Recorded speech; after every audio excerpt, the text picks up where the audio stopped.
നമസ്കാരം. വായന ഇന്ന് വിജ്ഞാനത്തിന്റെ വാതിൽക്കരയാണ്. ഓരോ പുസ്തകവും നമ്മെ പുതിയൊരു ലോകത്തിലേക്കാണ് കൂട്ടിക്കൊണ്ടു പോകുന്നത്. നാം ഇന്നേറെ മനം നിറഞ്ഞാചരിക്കുന്ന വായനാ ദിനം എന്നത് ഒരു ഓർമ്മപ്പെടുത്തലാണ്.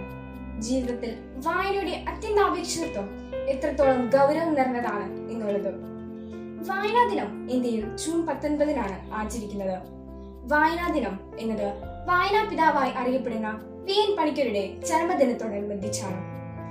പി.എൻ. പണിക്കർ എന്ന മഹാനായ സാമൂഹ്യ പ്രവർത്തകൻ കേരളത്തിൽ വായന എന്ന സംസ്കാരം വളർത്തുന്നതിന് പിന്നിൽ പ്രവർത്തിച്ച മഹാശയനാണ്.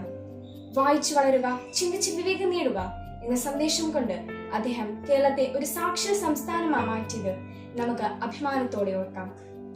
അദ്ദേഹം സ്ഥാപിച്ച കേരള ഗ്രന്ഥശാല സഖ്യം എന്നത് അറിവിന്റെ വിപ്ലവമാണ് ഇന്ന് സൃഷ്ടിച്ചുകൊണ്ടിരിക്കുന്നത്. ഓരോ പുസ്തകവും ഓരോ അനുഭവമാണ്, ഓരോ വായനയും ഓരോ യാത്രയാണ്. ഒരു പുസ്തകം നാം എടുത്ത് ചേർത്ത് പിടിക്കുമ്പോൾ പുതിയൊരു സൗഹൃദമാണ് ആരംഭിക്കുന്നത്. അതാണ് വായനയുടെ മനോഹാരിത. പുസ്തകങ്ങളെ സ്നേഹിക്കുക, അറിവ് നേടുക. ഏവർക്കും വായനാ ദിനാശംസ.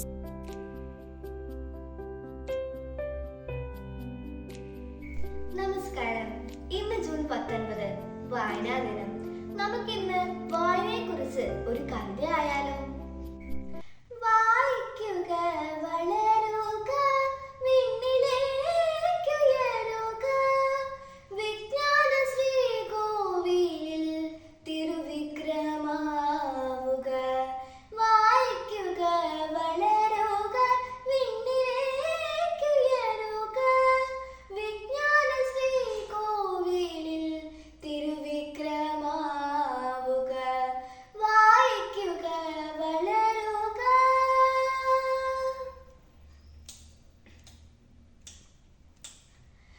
അറിവിൻ സുവർണ്ണ പ്രകാശം പരത്തിനി നവയുഗ പിറവിതൻ കാവലാളാവുക.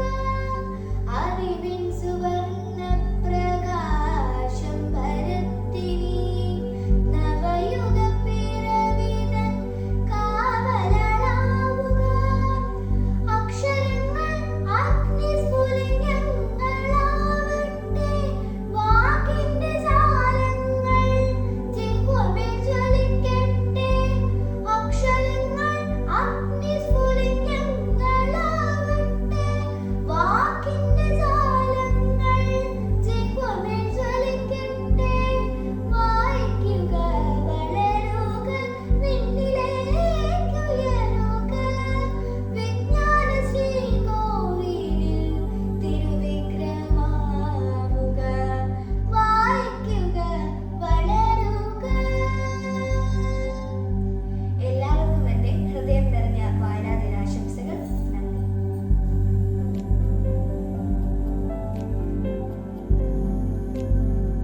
വായനാ ദിന പ്രതിജ്ഞ. ഞാൻ വായിച്ചു വളർന്ന് ഭാരതത്തിന്റെ അഖണ്ഡതയും സംസ്കാരവും ഉയർത്തുവാൻ വേണ്ട പ്രവർത്തനങ്ങളിൽ സജീവമായി പങ്കുചേരും.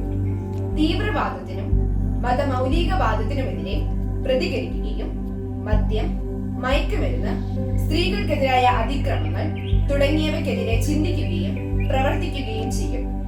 വിനാശകരമായി വളർന്നു വരുന്ന അഴിമതിയും അനീതിയും തുടച്ചു നീക്കുവാൻ കഴിയുന്ന വിധം പരിശ്രമിക്കും. ഭാരതത്തിലെ നിയമവ്യവസ്ഥകൾ ശരിയാവണ്ണം പാലിക്കുകയും ശാന്തിയും സമാധാനവും സുരക്ഷിതത്വവുമുള്ള അന്തരീക്ഷം നിലനിർത്താൻ പൂർണ്ണമായി പ്രയത്നിക്കുകയും ചെയ്യും. നമ്മുടെ അമൂല്യ സമ്പത്തായ സൗരോർജം, ശുദ്ധജലം, പരിസ്ഥിതി മുതലായവ ശരിയായും സ്വച്ഛമായും ഉപയോഗപ്പെടുത്തും. എന്റെ രാജ്യത്തെ ലോകരാഷ്ട്രങ്ങളുടെ മുൻപന്തിയിൽ എത്തിക്കാൻ വേണ്ട പ്രവർത്തനങ്ങളിൽ സജീവമായി പങ്കെടുക്കുകയും അതിനുവേണ്ടി മറ്റുള്ളവരെ പ്രേരിപ്പിക്കുകയും ചെയ്യും. വായിച്ചു വളരും, ചിന്തിച്ച് വിവേകം നേടും. വായിച്ചു വളരും, ചിന്തിച്ച് വിവേകം നേടും.